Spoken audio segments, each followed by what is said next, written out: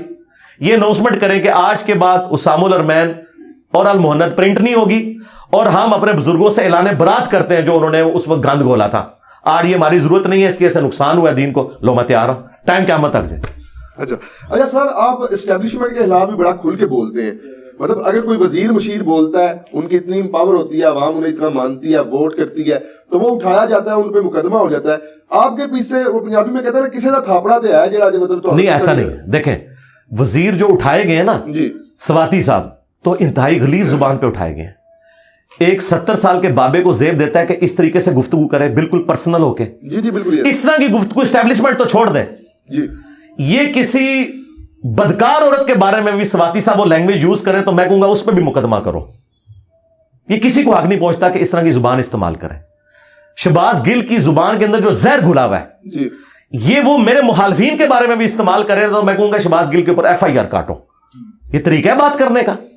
رہ گیا میرا معاملہ, میں اسٹیبلشمنٹ سے جو اختلاف رائے کرتا ہوں تو میں کبھی ان کے لیے کوئی روڈ لینگویج تو نہیں استعمال کرتا. میں تو ان کو ان کے حلف کی یاد دلاتا ہوں جی کہ آپ اے پولیٹیکل ہو جائیں. میں اس زمانے میں بھی کہتا تھا جب یہ لچ تلے ہوئے تھے, آج تو انہوں نے اپنا لچ تلنا بند کر دیا. لیکن آپ نے تو انہیں خانہ کعبہ کی چھت پہ چڑھا دیا, اب تو وہ کہہ رہے ہیں کہ ہم اے پولیٹیکل ہو گئے. ہم نہیں, میں نے یہ نہیں کہا. میں نے یہ کہا تھا کہ آپ خانہ کعبہ کی چھت کے اوپر بھی چڑھ کے یہ اناؤنسمنٹ کریں نا کہ ہماری آنے والی نسلیں بھی اب ماشاءاللہ نہیں لگائیں گی, تو اللہ سے میں امید کرتا ہوں کہ عوام کے دل میں آپ کے لیے نرم گوشہ پیدا ہو. یہ میں نے کہا تھا کہ آپ جو یہ کہہ رہے ہیں نا یہ عوام نہیں مان رہی. مجھے بتائیں پاکستان میں سب سے پاپولر لیڈر پاکستان کی ہسٹری میں کون ہے؟ عمران خان. میں تو کہتا ہوں محمد علی جناح سے زیادہ پاپولر ہے. ٹھیک ہے, اچھا تو کیا ان کے ماننے والے آج مان رہے ہیں کہ اے پولیٹیکل ہے اسٹیبلشمنٹ؟ کوئی بھی نہیں مان رہا. تو پھر یہی تو میں کہہ رہا ہوں کہ نہیں مان رہے یہ لوگ, اگرچہ وہ ہوئے بھی ہوں تب بھی نہیں مان رہے. تو میں نے اس کے لیے کہا تھا کہ یہ اتنے بڑے لیول کا بگاڑ ہے کہ آپ کعبے کی چھت پہ بھی چڑھ جائیں, انہوں نے نہیں ماننی آپ کی بات جب تک کہ آپ اپنے ایکشن سے شو نہ کریں. مثلا میں یہ ایکشن چاہتا ہوں کہ اگر آئین میں لکھا ہے کہ 90 دن کے اندر الیکشن ہونے چاہیے, یہ کوئی تک نہیں بنتا کہ آپ بجٹ کا بہانہ کر کے تو الیکشن کو آگے لے جائیں. یہ عمران خان صاحب کی ڈیمانڈ بالکل ٹھیک ہے.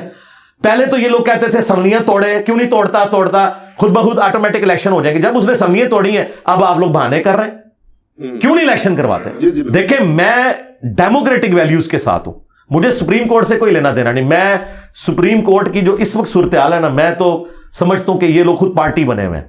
میں آئین کے تحت یہ بات کر رہا ہوں.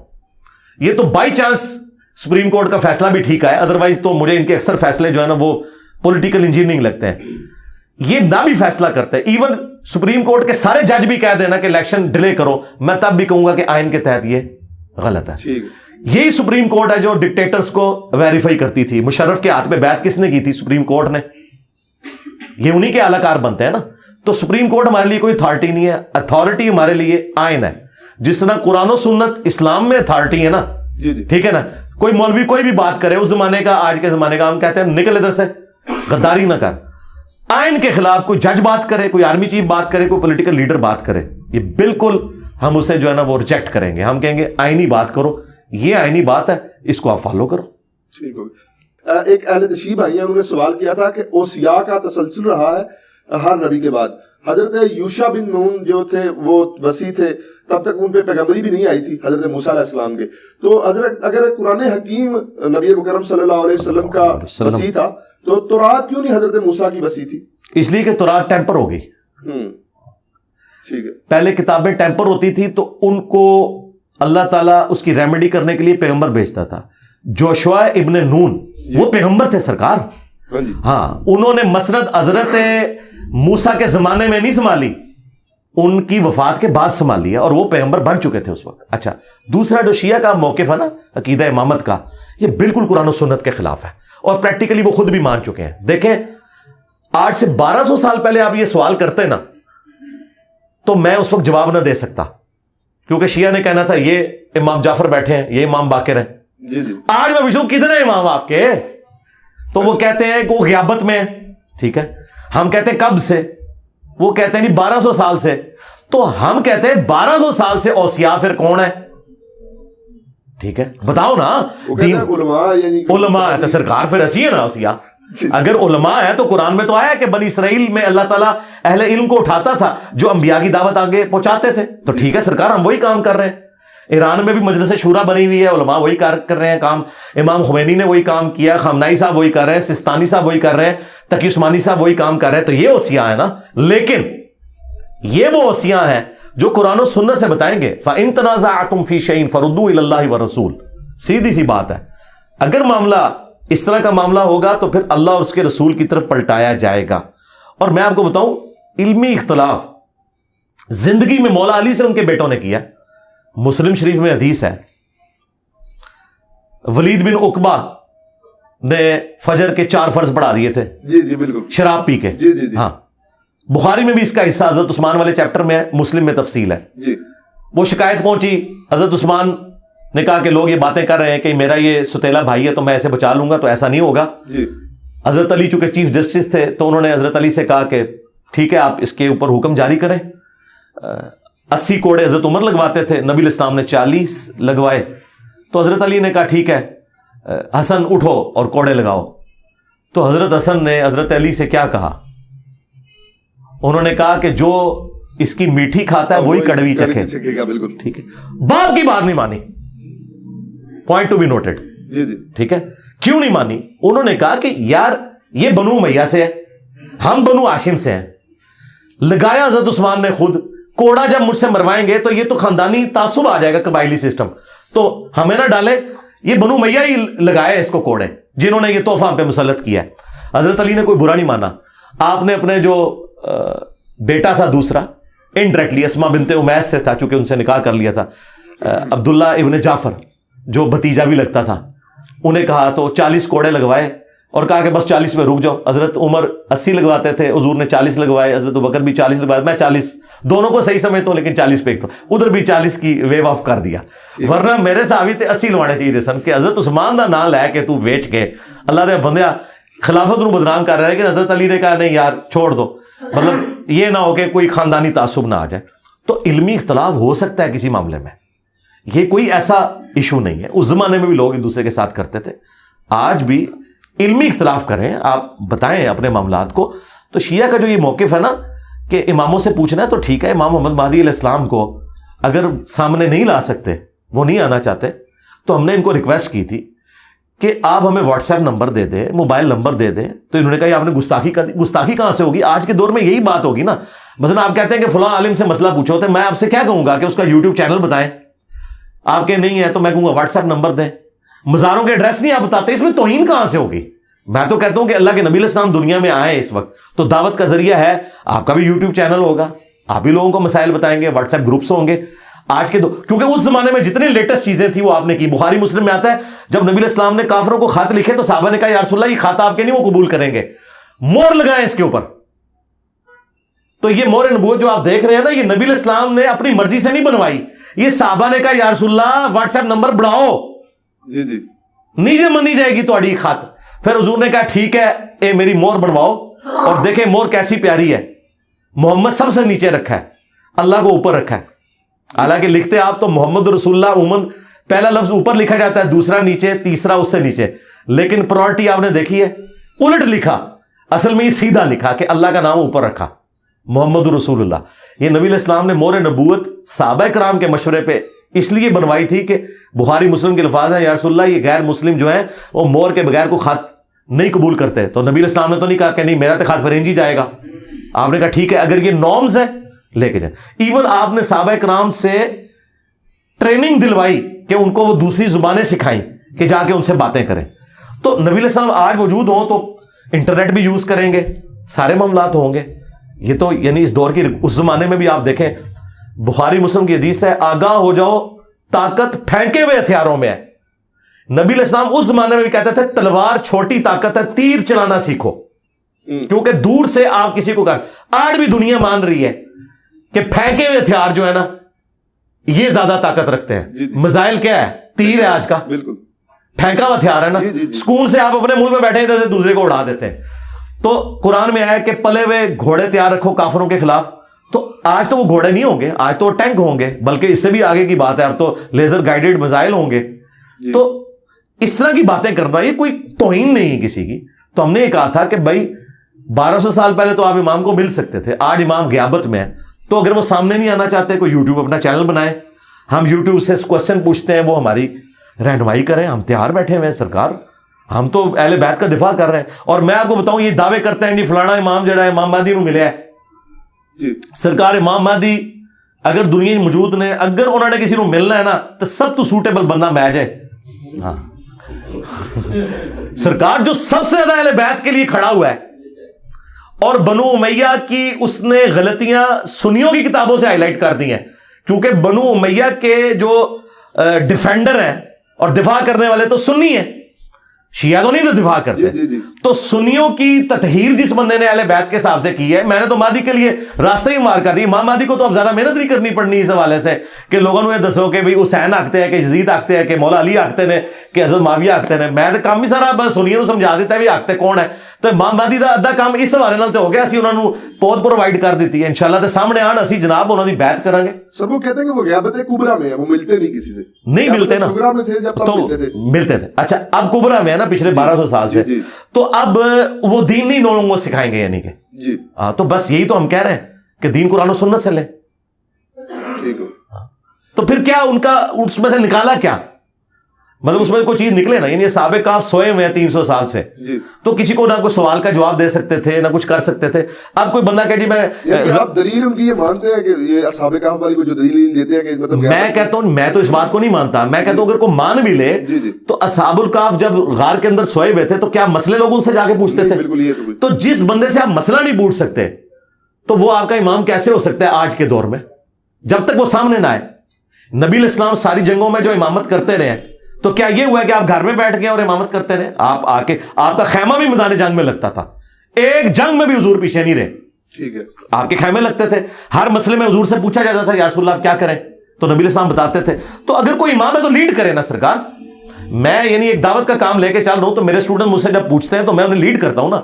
میرے مرنے کے بعد یہ کہ غیابت میں چلیں گے وہ آج بھی ہمارے لیڈر ہیں, اس طرح تو ہو نہیں سکتا نا. آج لیڈر وہ ہے جو سامنے مسئلہ بتائے گا. اصل مسئلہ امامت میں یہ ہے کہ وہ کہتے ہیں کہ آسمان کا زمین سے کوئی رشتہ نہیں ہے. وہ معصوم تھے حضرت علی سے جو امام حسن, یار وہ جو کچھ بھی ہو, بات یہ کہ 1200 سال پرانی بات ہے نا. یہ 1200 سال پہلے باتیں ہوتی نا. اب 1200 سال سے ایک بندہ سامنے نہیں ہے تو اس کے بارے میں کیا ہم بات کریں؟ سامنے ہو تو بات کریں نا. بالکل. اچھا سر یہ بات کی جاتی ہے اکثر کہ مطلب میں نے مکاتب فکر کے لوگوں سے سنا. اور آخری بات اس میں امام مہدی غیابت کبریٰ میں ہے, تو کیا نبی علیہ السلام غیابت کبریٰ میں نہیں ہے کہ اپنی قبر میں زندہ نہیں ہے؟ جی بالکل.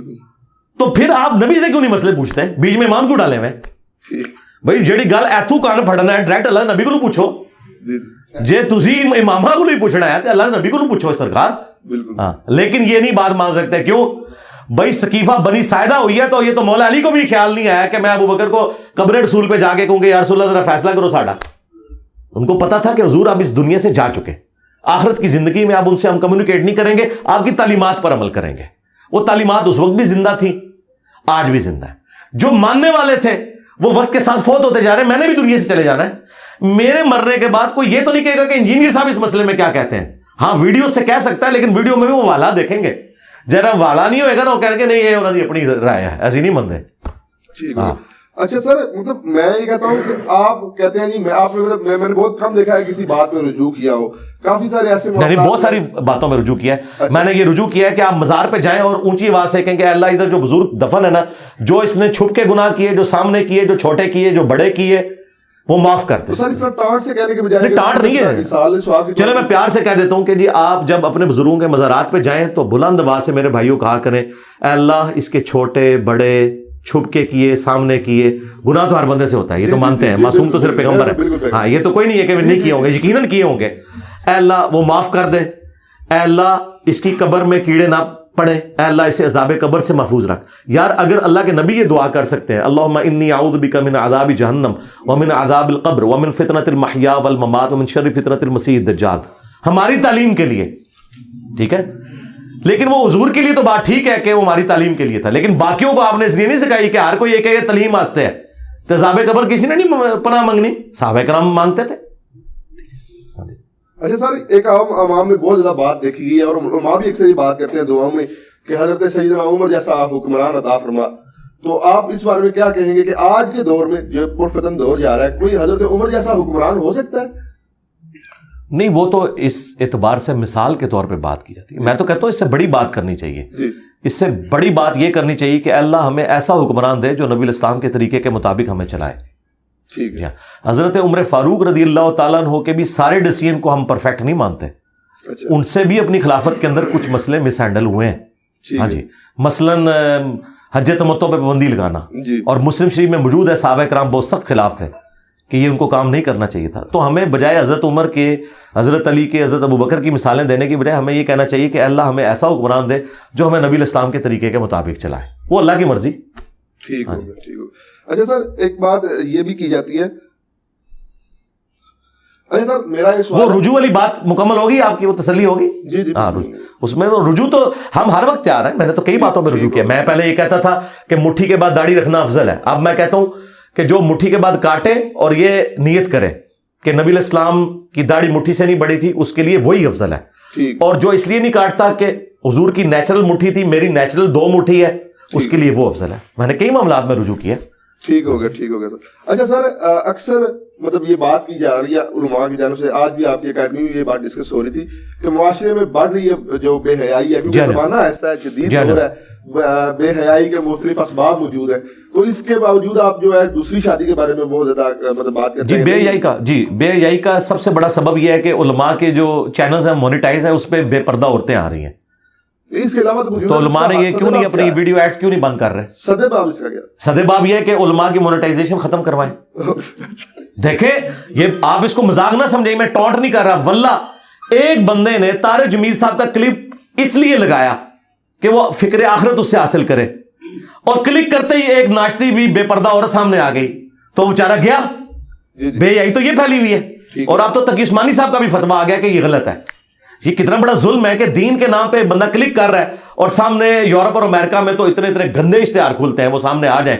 تو دین میں جو بے حیائی والا ایک ایلیمنٹ ہے، اس کا سبب خود ہمارے علماء کے ویڈیو چینلز بن رہے ہیں جو ویڈیو مونیٹائزیشن انہوں نے کی ہوئی ہے. وہ ناچتی ہوئی عورتیں سامنے آ جاتی ہیں، تو یہ سب سے بڑا سبب ہے. اب رہ گیا دوسری شادی. بالکل کریں، دوسری شادی کریں، لیکن اگر دوسری شادی کرنے کے بعد بھی ایک ہی بیوی رہ جائے آپ کی، جی ٹھیک ہے، اینڈ تو رزلٹ یہی ہوتا ہے نا کہ آپ ایک طرف لٹک جاتے ہیں. قرآن نے کہا ایسا نہ ہو ایک طرف لٹک جاؤ. ٹھیک ہے. جب آپ لٹکتے ہیں، ایک تھوڑا سا آپ لٹکتے ہیں تو دوسری طرف سے وہ پہلی بیوی آپ کی ٹانگ کھینچ کے آپ کو گرا ہی دیتی ہے جس طرف لٹکے ہوتے ہیں. وہ کہنی ہے نہ سے تم ادھر ہی مار. تو جو آپ نے وہ جو بچے ہیں وہ اب ان کا کون دیکھ بھال کرے گا؟ وہ تو بچے تو ماں کے ساتھ ہی ہوں گے، جیسے چوزے مرغی کے ساتھ ہی جاتے ہیں. مرغے کے ساتھ کبھی چوزے دیکھے آپ نے؟ تو at the end of the day جب وہ بچے معاشرے کے لیے اور وہ عورت ناسور بن جائے، تو جس کو حالات فیوریبل ہو نا، جس کی بیوی خود دوسری شادی کروائے، تو سرکار وہ شوق سے کرے اور ہماری دعائیں اس کے ساتھ ہیں. لیکن اگر اس سے یہ فتنہ کھڑا ہوتا ہے کہ آپ نے لڑائی جھگڑا کرنا ہے اور اینڈ پہ ایک بھی جاتی رہے، میں اس پوائنٹ آف ویو سے بات کر رہا تھا.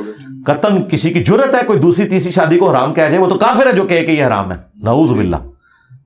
اچھا سر، جمہوریت کے بارے میں ڈاکٹر اقبال صاحب نے بھی کہا ہے کہ جمہوریت وہ طرز حکومت ہے کہ جس میں سروں کو گنا کرتے ہیں تولا نہیں کرتے.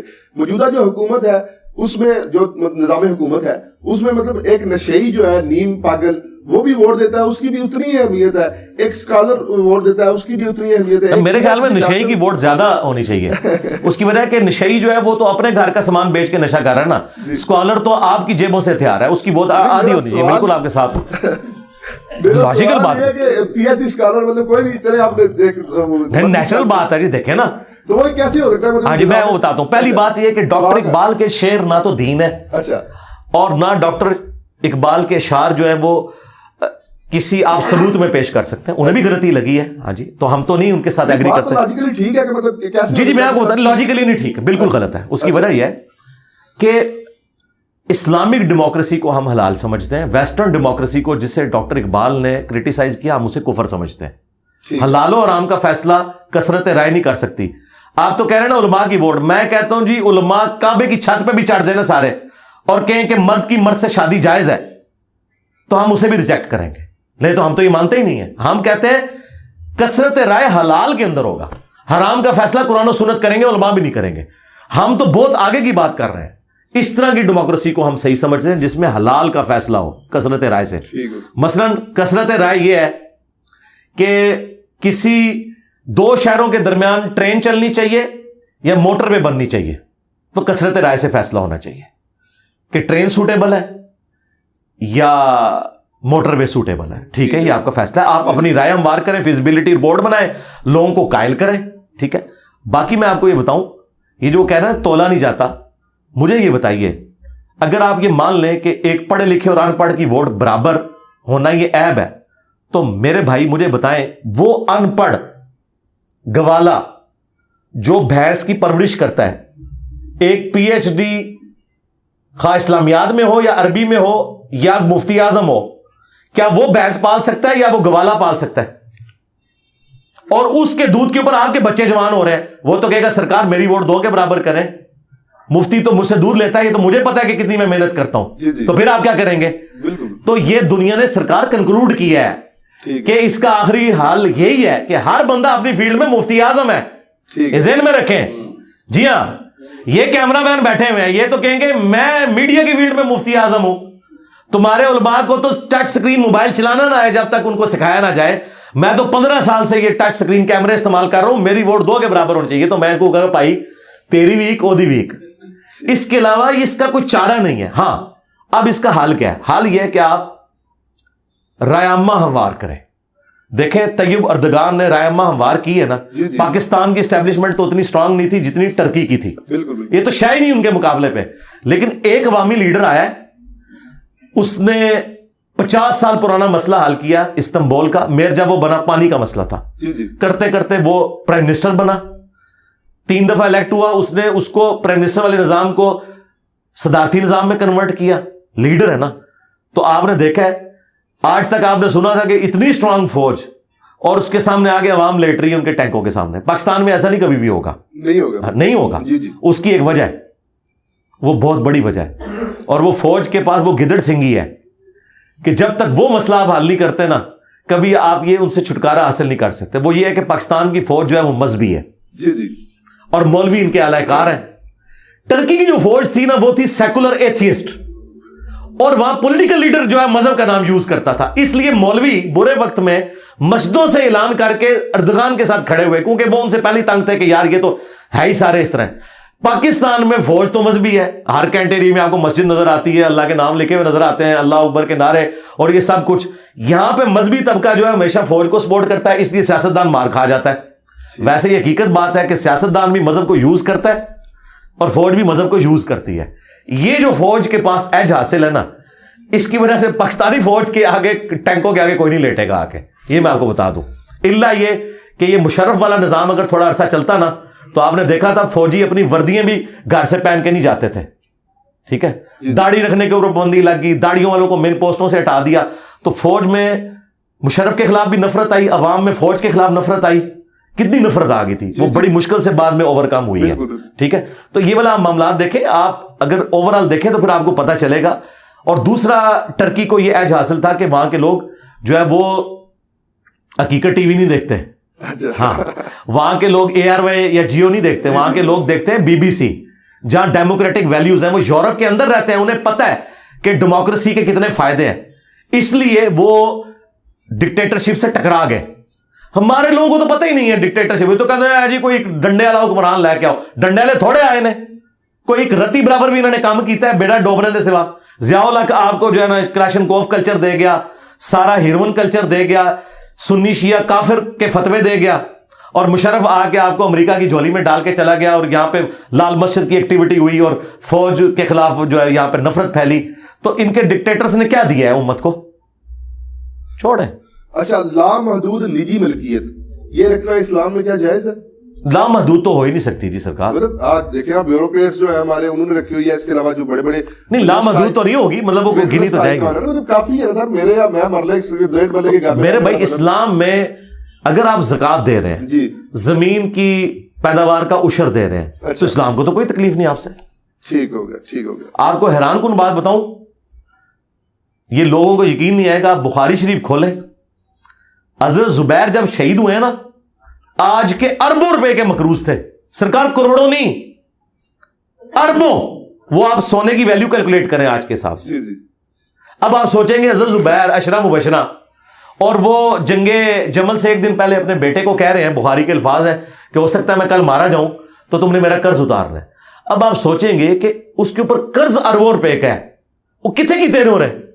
ہوا یہ تھا کہ اس زمانے میں بینک نہیں ہوتے تھے, لوگ جو ہیں وہ بڑے لوگوں کے پاس اپنی مانتے رکھواتے تھے, وہ مانتے انہوں نے رکھوا دی, آگے انہوں نے وہ بھی غریبوں میں بانٹنی شروع کر دی. ادھار تو ادھار نہیں ہوتا ہے, حضرت علی کو نہیں تھے حضور ڈیوٹی لگا کے کہ مانتے واپس کرنی ہے, وہ ادھر غریبوں میں لٹا دی, اور جن کی مانتے تھی وہ واپس دینی تھی. ٹھیک ہے, بعد میں کتنی مشکل سے حضرت عبداللہ ابن زبیر نے وہ قرضہ اتارا ہے, اور وہ اس طرح اتارا ہے, وہ بھی خیر کیا اتارا, وہ بیت المال سے ہی پیسہ گیا سارا. حضرت معاویہ کو ریکویسٹ کی کہ حضرت زبیر کی یہ زمین ہے, وہ زمین تھی سپوز 1 کروڑ روپے کی, انہوں نے کہا یار یہ آپ 1 ارب کی خرید لیں تو چلیں. تو حضرت معاویہ نے بھی جیب سے کوئی نہیں دیا, بیت المال سے ان کو پیسے دیے. اس طرح مختلف جگہوں سے پیسے کٹ کر کے انہوں نے اپنے باپ کا قرضہ اتارا.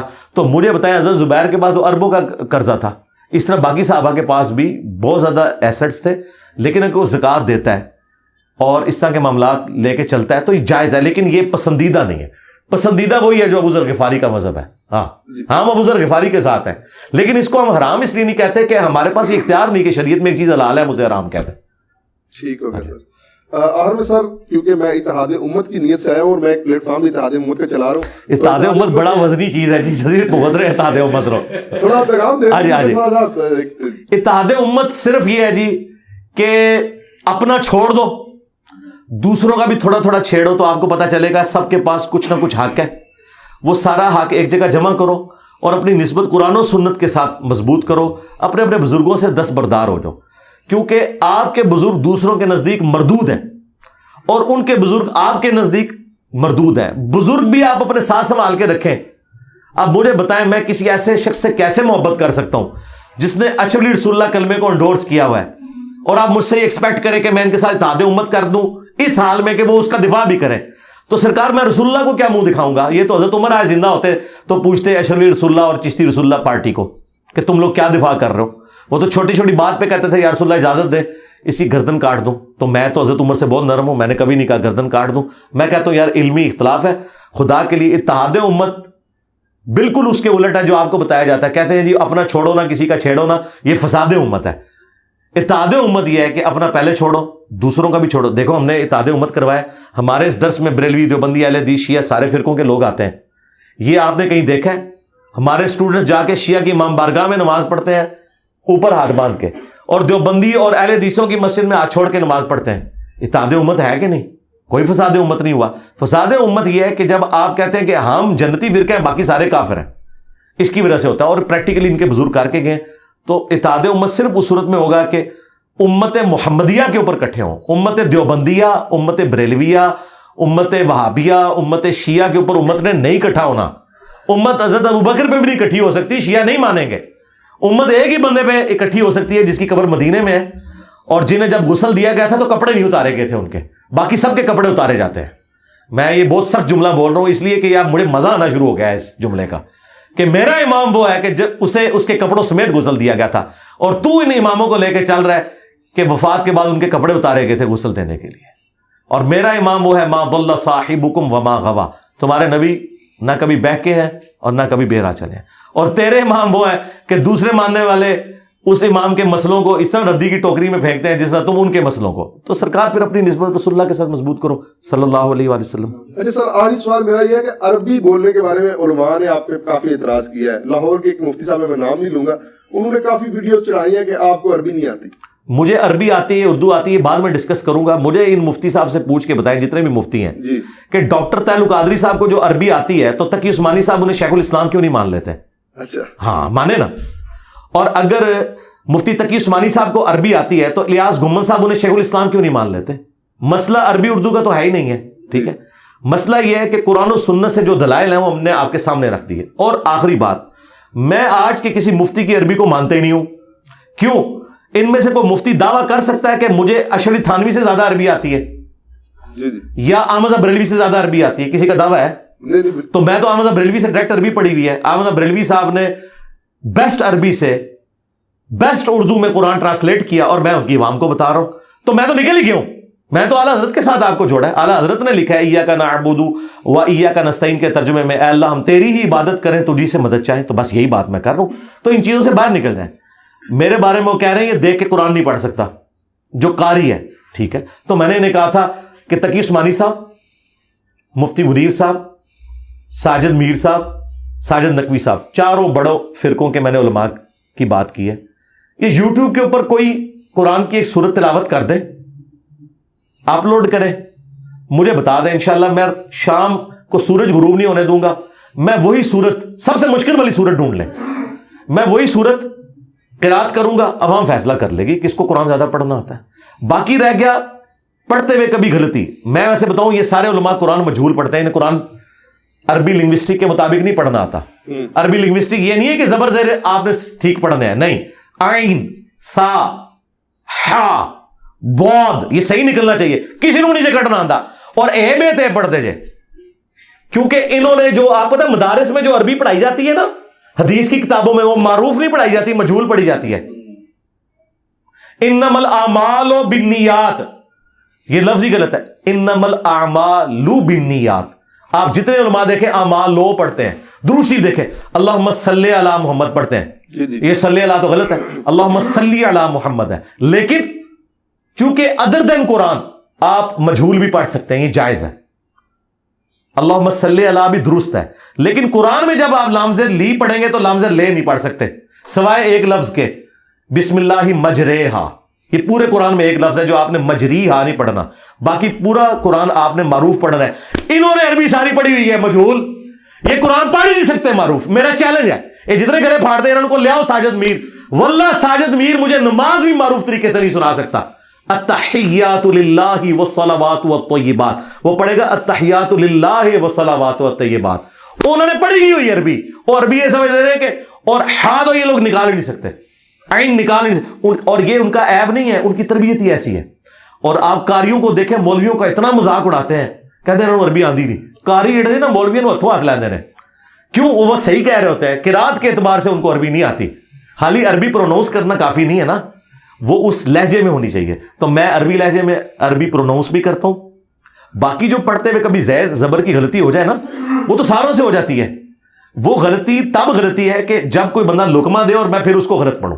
اوور لک ہو سکتی ہے پڑھنے میں, ٹھیک ہے. ابو داؤد میں حدیث ہے نبی علیہ السلام قرآن بھول گئے تھے, آپ پہ نازل ہوا ہے. تو بعد میں ایک صحابی نے یا رسول, آپ نے فرمایا تم نے مجھے یاد دلا دینا تھا, لقمہ دے دینا تھا. تو آپ اندازہ کریں کہ کیا نبی علیہ السلام کو نہیں پتا تھا؟ بات یہ ہے کہ کبھی کوئی بندہ اگلی آیت بھول جاتا ہے, یا پڑھتے ہوئے متشابہ آیات آ جاتی ہیں ایک طرح کی. بعض اوقات آپ دیکھ کے بھی پڑھتے ہیں. میں آپ کو پروف ریڈنگ میں بھی بتاؤں, ہم نے جب پمفلٹ لکھے نا تو 10 بندوں سے میں نے پروف ریڈنگ کروائی, اور ایسے بندوں سے بھی کروائی کہ جن کی انٹرسٹ کا وہ ٹاپک نہیں تھا. کیوں؟ جو بندہ دیندار ہے نا, وہ حدیث میں اگر کہا کہ کی غلطی ہوگا نا تو وہ اپنی یاداشت سے اسے صحیح پڑھ رہا ہوگا. لیکن جس بندے کو نہیں پتا ہوگا وہ والی غلطی بھی نکال لے گا. مطلب اگر یہ اس میں اگر یہ تے کے کوئی نقطے مس ہوں گے نا تو آپ بابے تے پہ پہنچیں گے, شاید کوئی نہیں, خود ہی پڑھ لو گے. آپ دیکھیں گے کئی لوگ انجینئر کے سپیلنگ غلط لکھ دیتے ہیں, لیکن وہ آپ پڑھیں گے اسے انجینئر ہی, وہ انہوں نے نا وہ نون پہلے ڈالی ہوتی ہے, یہ بعد میں ڈالی ہوتی ہے. حالانکہ انجینئر کے سپیلنگ میں یہ پہلے, لیکن میں آپ کو دونوں دکھاؤں نا آپ صحیح پڑھیں گے اسے, کیونکہ آپ اتنے غور سے نہیں دیکھیں گے.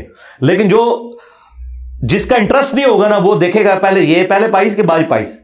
تو یہ اس طرح کے معاملات ہو جاتے ہیں. غلطی تب ہے کہ میں نے ایک کوئی لفظ پڑھا اور بار بار اسے غلط پڑھا, اور میں تو فل بدی, مجھے سینکڑوں آیات قرآن کی زبانی یاد ہے, اور میں فل بدی پڑھتا ہوں عربی لنگوسٹک کے لہجے میں پڑھتا ہوں, میرے درجوں ویڈیوز ہیں, قرآن کلاسز ہیں, ان میں کہیں ایک کوئی زبر زیر کی غلطی ہو جائے اور اس کو پڑھ کے اس کو دیکھ کے قرآن پڑھنا نہیں آتا, میں کہتا ہوں جی ضرور کہیں گے, اچھی بات ہے. جب آپ کہیں گے دیکھ کے قرآن پڑھنا نہیں آتا, لوگ دیکھ لیں گے اسے پڑھنا آتا ہے کہ نہیں آتا. اور ایک مولوی یہاں تک کہہ رہا ہے, وہ کہہ رہا ہے جی دیکھیں آپ یہ چڑھ جائے تو پھر وہ لوگوں کو پتہ لگ جائے گا قرآن میں یہ غلط پڑھ رہا ہوگا. سرکار ہماری جتنی قرآن کلاسز اپلوڈ ہو رہی ہیں اس کے نیچے عربی لکھی ہوئی بھی آ رہی ہے. اگر میں نے پرونونس بھی کہیں غلط کر دیا تو وہ آپ کو لکھا ہوا نظر آئے گا کہ یہ اس طریقے سے ہے. تو پرونونس ڈاکٹر اسرار صاحب سے زیادہ قرآن کوئی نہیں جانتا تھا. ایون ان کے مخالفین بھی مانتے ہیں کہ ڈاکٹر اسرار جیسے کراس ریفرنسز کسی عالم دین کو بھی نہیں آتے تھے, حالانکہ وہ حافظ قرآن نہیں تھے, لیکن کراس ریفرنس وہ اس طرح بیان کرتے تھے, متشابہ آیات میں بھی وہ غلطی نہیں کھاتے تھے اکا دکا موقعوں کے سوا. 20 سال تک وہ بیان القرآن ریکارڈ کرواتے رہے. اس کے بعد فائنل انہوں نے 98 کے اندر وہ بیان القرآن فائنل ریکارڈ کرایا جو ویڈیو میں, اس میں بھی کئی جگہ زبر زیر کی غلطیاں ہیں, میں نے خود نوٹ کی ہیں, لیکن میں نے کبھی وہ کلپ کاٹ کے نہیں چلایا کہ ڈاکٹر اسرار کو قرآن پڑھنا نہیں آتا. اور ڈاکٹر اسرار صاحب کا وہ پورا قرآن مجہول بھی ہے, وہ ہے پڑھ دیتے ہیں ہی کو بعض جگہ پہ, تے پڑھ دیں گے تی کو, ٹھیک ہے, بو پڑھ دیں گے بو کو, ہو جاتا ہے. اس لیے کہ مجھے پتا ہے کہ ظاہر ہے کہ وہ, لیکن یہ چیز میں ڈاکٹر اسرار کو میں کہتا ہوں جی ڈاکٹر اسرار کو جتنا قرآن آتا تھا نا, تمہارے مرے بزرگوں میں زندہ بزرگوں میں کسی کو قرآن اتنا نہیں آتا, کیونکہ تم لوگ قرآن پڑھ پڑھ کے اپنے بابے ثابت کرتے رہو, ڈاکٹر اسرار لوگوں کو تو ہی سکھاتا رہا. ٹھیک ہے, تو تمہاری تفسیروں کا میں نے کیا کرنا ہے, جو تم لوگ 50 جلدوں کی تفسیر لکھ کے مر جاؤ اور شرک ثابت کرتے رہو, تو میں تو اس کی تفسیر مانوں گا نا جس نے قرآن کو اسی طرح مانا جس طرح کہ نازل ہوا. تو یہ کوئی ایسا اعتراض نہیں ہوتا, اور اسی لیے یہ اس طرح کا علمی اعتراض میں نے کبھی نہیں دیکھا کہ ہمارے کسی اسٹوڈنٹ نے یا میں نے کسی کی اس طرح کی کوئی ویڈیو کاٹ کے اپلوڈ. حالانکہ مجھے ریئل ٹائم ان کے بڑے علماء جو حدیثیں بیان کر رہے ہوتے ہیں اس میں کئی جگہ غلطی نظر آتی ہے, 2-3 حدیثوں کو مکس کر جاتے ہیں. اب میں اس کو غلطی بنا کے پیش کروں اس طرح نہیں, میں نے 1-2 دفعہ پکڑا, لیکن ساتھ ہی میں نے کہا یہ میں کوئی علمی اعتراض نہیں کر رہا, چونکہ ان کا دعویٰ ہے ان کی جوتی ان کے سر پہ مار رہا ہوں. میں نہیں اس کو سمجھتا کہ یہ اعتراض بنتا ہے. مثلا ان کے پاکستان لیول کے ایک بہت بڑے پیر ذوالفقار نقشبندی صاحب جو انجینئر بھی ہیں, جن کے بارے میں کہتے ہیں اس طرح کے انجینئر کو ہم مانتے ہیں جو پیر بھی ہو عالم بھی ہو, اس نے کہا کہ بخاری میں لکھا ہے کہ قبروں پہ مارتے مت بناؤ. میں نے کہا بخاری میں حدیث ہی نہیں ہے. اچھا ٹھیک ہے, وہ مسلم میں, لیکن میں نے ساتھ ہی کہا کہ میں کوئی علمی اعتراض نہیں کر رہا, چونکہ ان کا دعویٰ ہے کہ انجینئر بھی ہیں پیر بھی ہیں تو دل کا حال بھی جانتے ہیں اور درس بخاری بھی دیتے ہیں, او دی غلطی معاف نہیں ہوئے گی, انہوں پھر اس لیول پہ پکڑا جائے گا. علمی اعتراض نہیں, ایک جذباتی اعتراض ہے, چونکہ یہ خود دوسروں کے اوپر یہی کرتے ہیں نا اس طرح کے اعتراضات. تو اللہ کا شکر ہے, غلطی بتائیں, ہائی لائٹ کریں, انشاءاللہ ہم اپنی اصلاح کریں گے, اس میں کوئی ایسا مسئلہ نہیں ہے, ہر وقت لرننگ کے لیے تیار ہے. اچھا سر, تمام فرقوں میں کوئی ایک عالم دین ایسا بتا دیں جو مطلب باقی تمام سے بہتر ہو, مطلب آپ کے نزدیک وہ بہتر, آپ کو عزم ہو جائے گا. جی بالکل, جاوید احمد غامدی صاحب. ٹھیک ہے سر, ان میں تکنا کتنا اخلاق نبوت تواڈے مولوی موجود ہے, تواڈے مولویاں دے منہ تو جھگ چھوٹتی ہے جدوں میں جاوید غامدی صاحب دا نام لینا وا. یار کیوں چھوٹتی ہے؟ غامدی صاحب نے تو کبھی آپ کی منجی نہیں ٹھوکی, اس نے تو کوئی گستاخی نہیں کی. غامدی جتنی عربی تمہارے بزرگوں کو بھی نہیں آتی, پڑھتے وہ بھی مجہول ہیں, قرآن بھی مجہول پڑھتے ہیں, لیکن عربی لیکن پڑھ رہے مجبور. قرآن سے پوچھیں گے تو عربی غلط پڑھ رہے ہیں, میں ویسے بتا رہا ہوں. ویسے زبر زیر صحیح پڑھنا, اور وہ عربی شاعری بھی ان کو کمال آتی ہے, ان کے مولویوں سے زیادہ عربی آتی ہے. تو میرا نہیں رائٹ میں کسی کے بارے میں میں ان کو کیوں بہتر سمجھتا ہوں. میرے نزدیک داڑھی, فرقہ, شلوار ٹخنوں سے اوپر کرنا, رفع دین کرنا نہ کرنا, اس سے بڑی چیزیں توحید اور ختم نبوت. میرے نزدیک کسی بریلوی دیوبندی اہل حدیث کی توحید اور ختم نبوت کا عقیدہ اتنا مضبوط نہیں جتنا غامدی صاحب کا. لیکن آپ سر انہیں منکرین حدیث میں بھی کنسیڈر, وہ تو بعد کی بات. منکرین حدیث سب سے بڑے حنفی ہیں, کہتے ہیں بخاری مسلم سنیوں کی کتابیں نماز رفع الدین سے پڑھتے نہیں, کہتے ہیں بغلوں میں بت رکھ کے آتے تھے. منکرین حدیث تو حنفی ہیں. ٹھیک ہے, بات تو یہ ہے نا, غامدی صاحب کا عقیدہ توحید بھی دیوبند بریلوی اہل حدیث شیعہ سے بہتر. غامدی صاحب کا ختم نبوت کا عقیدہ بھی, وہ کسی باب بزرگ کی وہ اس طرح کی کسی عبارت کو وہ تو صوفیاء کو آڑے ہاتھوں لیتے ہیں, ان سے بہتر. تو باقی چیزیں تو بعد میں آئیں گی نا, پہلی چیز توحید اور عقیدہ ختم نبوت ہے. اس کے اعتبار سے زندہ لوگوں میں غامدی صاحب سے بڑا کوئی عالم دین نہیں ہے جو اتنی دلیری کے ساتھ یہ عقیدہ رکھتا ہو. تو اس لیے میں ان کو بہتر سمجھتا ہوں. اگر آپ کے علم میں کوئی ہے تو لیں, میں ابھی اس کو پہلے نمبر پہ ڈکلیئر کر دیتا ہوں. ہاں مفتی منیر صاحب سامنے آئے اور کہیں کہ میں چشتی رسول اللہ اور جو صوفیاء کی جتنی گستاخانہ باتیں ہیں انہیں ردے کی ٹوکری میں پھینکا جائے, کتابوں کی پرنٹنگ بند کی جائے. آندہ سے میں غامدی صاحب سے ان کا بھی نام لے لوں گا, لیکن ساتھ ان کو کہنا ہے کہ بابوں کو پکارنا بھی شرک ہے, توحید بھی صحیح ہونی چاہیے, میں ان کا نام لوں گا. ٹھیک ہے, بہت شکریہ سر. اب حافظ جی بغیر یہ تھی آج کا سیشن, اور ہم نے کوشش کی انجینئر صاحب کے نظریات ان کے ساتھ, ہمارے نظریات ہمارے ساتھ, ہم نے کوشش کی ہے کہ آج کے جتنا بھی سیشن ہے اس میں بغیر کسی اسکرپٹ کے آپ کے سامنے پیش کیا جائے. آپ سے گزارش ہے ہمارے چینل کو سبسکرائب کیجیے اور ویڈیو کو لائک کیجیے. اللہ حافظ. جزاک اللہ.